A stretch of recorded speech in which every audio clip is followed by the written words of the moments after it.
सांगितलं।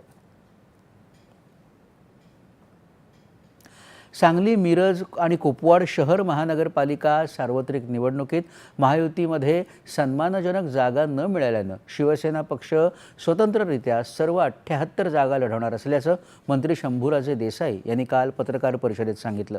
यावेळी अनेक कार्यकर्त्यांनी शिवसेना पक्षात प्रवेश केला। सांगलीत एकनाथ शिंदे यांची शिवसेना सर्वच्या सर्व जागांवर स्वबळावर निवडणूक लढवणार असल्याचं ते म्हणाले।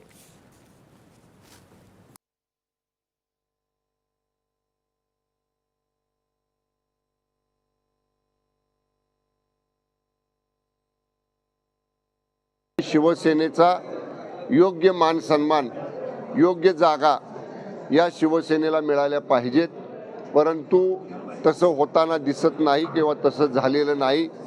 आणि म्हणून शिवसेनेनं या निवडणुकीमध्ये सर्वच्या सर्व वॉर्डमध्ये जेवढ्या जागा आहेत त्या शिवसेनेच्या धनुष्यबाण चिन्हावरती लढवण्याचा निर्णय आपण घेतलेला आहे।